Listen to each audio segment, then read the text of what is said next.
Released in October 2012, Gekokujo, a feudal Japanese total conversion mod for 2010's Mount and Blade Warband, quickly became one of the most popular mods for the game.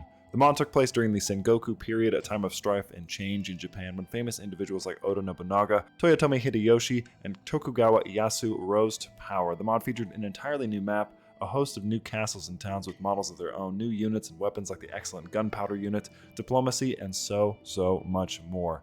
13 years later, it remains one of the most popular mods for Warband's already incredible catalog of total conversion mods, but unfortunately, as time marches on, I would be lying if I said Warband and its mods, no matter how good, haven't aged as the years have gone by. Back in 2020, there was a mod announced, one of which many members of the Gekokujo team were involved in, a feudal Japanese total conversion mod by the name of Shokuho, and in a way, a successor to Gekokujo, as they were to take place in the same period. A mod which, on June 10th, 2025, released into 1.0 on Steam and ModDB, and in my opinion, includes some of the best looking maps, units, armors, and just overall aesthetic of any mod I've ever seen for a Mount and Blade game. After my admittedly brief time with it, I can still confidently say it is every bit a successor to the Warband mod and is shaping up to be the bona fide way to play as a feudal Japanese lord in a Mount and Blade game, with a couple caveats, but I'll get to that shortly. Featuring everything from roadside duels, ship combat, unique tiered sieges, improved diplomacy, service soldier, and advanced battle and combat mechanics, Shokuho is, in a word, more than just a mod. It to me felt like playing a legitimate DLC or even a new Mount and Blade title altogether. So today I'd like to take you on a little journey from the summer of 1568 to 1571, during my time playing as Kaochu Saburo, a monk who would become the undefeated bow-wielding general known as the Tiger of Mori. So sit back, relax, and enjoy as we enter the storm and emerge a warrior.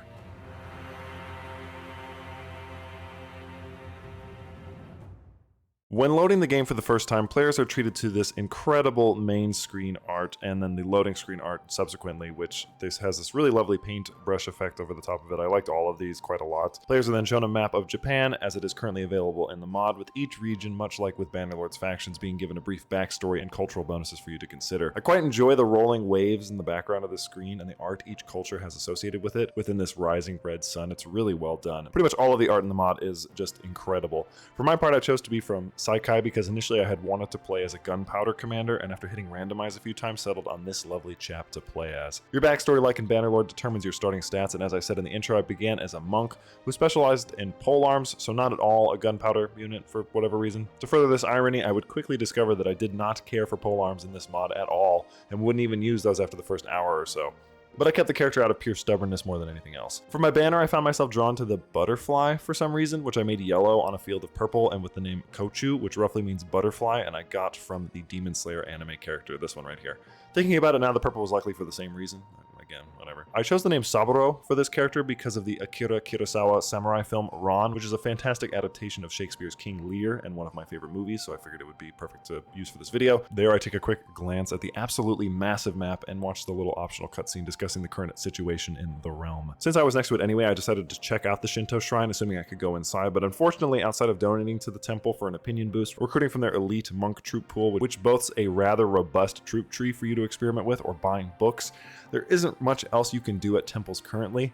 I assume eventually, given what this mod has to offer in terms of new assets to explore, we will eventually see a physical map of temples like this one that you can go into, but for now, I grabbed a few temple followers and began exploring the region, buying supplies and recruiting other troops, while also spending my currently available perks. A friend of mine suggested I follow the local tournament syndicate until I hit the first clan rank, which would allow me to join a lord's army or become a mercenary, so heading to Niushima, I entered the arena for my first practice fight to be floored that it was a completely realized dojo with men sparring and instructors looking on at all corners. After a few practice rounds, I found that the combat tweaks made by the mod felt really solid, with the slashing weapons passing through multiple enemies at once, and some spears made specifically just for stabbing feeling quite visceral. Everything felt good to use, even if again I found that spears quickly were not my favorite. The cities of Shokuho are likewise beautifully realized. Here in Hino, as an example on the same island of Kyushu, it has shops, merchants, and people busily going about their day with the Lord's Fortress looming in the background. We will assault a city just like this later in the video, so if you wanted to see it a little bit further, or just under attack, look forward to that. From what I understand, the only city that currently has a unique model is Kyoto, but we will see that as well soon enough. I'm not sure about the other cities. I didn't check them all out, so there might be more than just one model, but again, I'm not sure. For now though, I asked the local arena boss where the nearest tournament is being held and rushed to Yanagawa to participate. Tournaments in Shokuho are really wonderful, not only because of the great stages of the arenas, with some of them being outside on the sparring mat,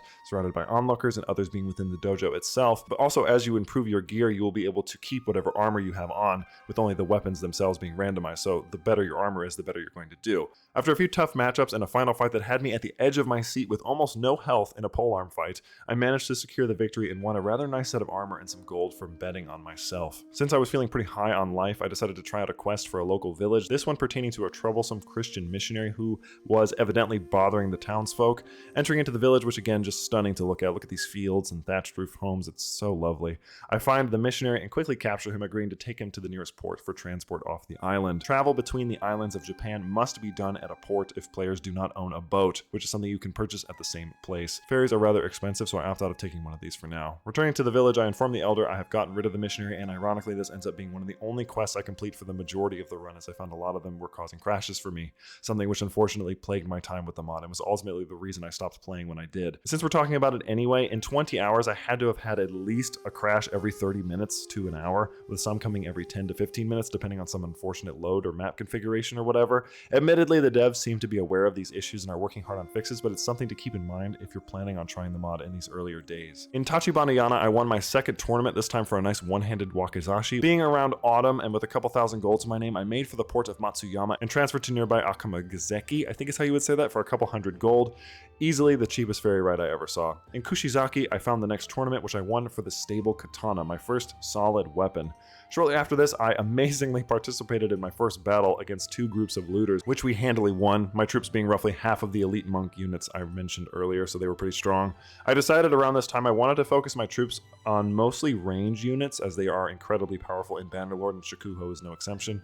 The monk range units in particular seem to be putting in a lot of work in the early battle, so I wanted to kind of focus on those. Around this time I decided to take an incredible risk, as I was having trouble finding tournaments or looters, and took an expensive ferry from the Chigoku region to the Shikoku Isle. Now, and if you look at this map here, this is what I'm talking about when I'm saying these names. There we found our first siege at Ozu Castle, which we couldn't participate in because we don't belong to either faction, and I opted to do a quest for the nearby Nagahama village, tracking down groups of brigands. But chasing brigands takes time, and I quickly run out of money, forcing me to sell my beloved stable katana to pay for my troops for a few days, hopefully the only time I have to do this, and thankfully the loot you find from fights, even at low levels, seems to be pretty generous in terms of gold return, so I probably will be fine. It's worth mentioning that the battle maps for Shokuho are incredibly diverse and lovely as well. You'll see this throughout the video, but I found myself enamored by the sheer level of detail of each of these, even if it was just a simple misty forest. Also, if you're curious like I was after capturing a few enemies and selling them at a tavern, the inside of taverns in this game are incredible. I mean, look at this. I admittedly feel a little redundant saying all of this, but literally every interior and area in this mod is probably some of the best modding work I've seen in any Mount & Blade game. It's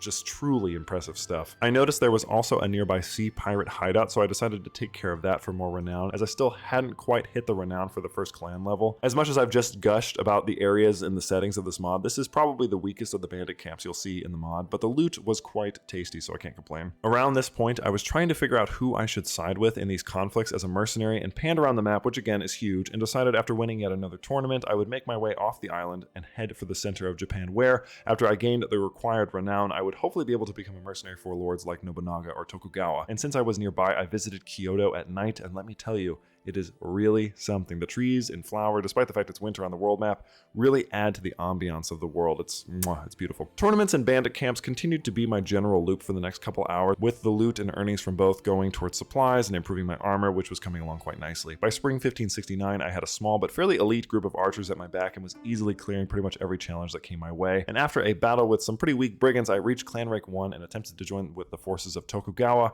only to find out that they weren't at war, so they didn't need a mercenary. Rough. Thankfully, not too far away were the lands of Oda Nobunaga, who did, and on the eve of summer 1569, I became a mercenary for the Oda clan, who were presently warring with 3 separate clans. But that wasn't necessarily pressing for me, as I found one of these very cool randomly spawning dueling locations where players can find wandering duelists who allow you to test your skills for a chance at renown. The arena and the short cutscene before the fight are all very cool. Sadly, these stopped working for me after the first mod update and would just crash every time I found one, so I could only do this maybe like twice or 3 times. But still, doing the duel was the right thing to do, as frustratingly, and perhaps it was a bug, I'm not sure, the Oda clan never organized to fight any of the 3 enemies they were warring with the entire time I was a mercenary with them, meaning I was mostly left to my own devices, which comprised of raiding villages and fleeing from giant organized armies, which is kind of annoying. Granted, I am a bit of a risk taker when I play Bannerlord, so eventually I decided to just chase down an enemy lord, Matsunaga Hisahide, I think is how you would say it, who had about a 30 troop count advantage over me. The ensuing battle was at night in the woods, but thankfully I spawned on a hill, which I promptly camped my archers on the edge of, using what little foot soldiers I had as distractions for the bulk of my forces. as they rained hell down on our enemies, the untrained mass quickly dissolving before their lead and arrows, and with that, we captured our first of many, many lords. But a lord in a clan is only as strong as its members, and as of yet, I had not recruited any, so in the city of Okazaki, I found Chasuke the Hawk, our first companion, who would eventually become the commander of my horse archers later on. At the time of his recruitment, I was pretty flush with funds, so outfitting him appropriately was no issue. Unfortunately for me, in my constant raiding and running around on the map, I did get careless and was caught in a battle of 136 versus 62 in a swamp near Ueno Castle. There, I achieved the first of my many unbelievable wins in the face of lopsided odds. Keep in mind, I always play Bannerlord on realistic, and I can only assume that maybe the slowing effect of the water on Lord Yusa's infantry, which seemed to be what most of his force was comprised of, won me the day. Periodically moving my force backwards as we fired volley after volley into the enemy, we made our final stand at the edge of the map where, miraculously, we came out on top with the Lord captured.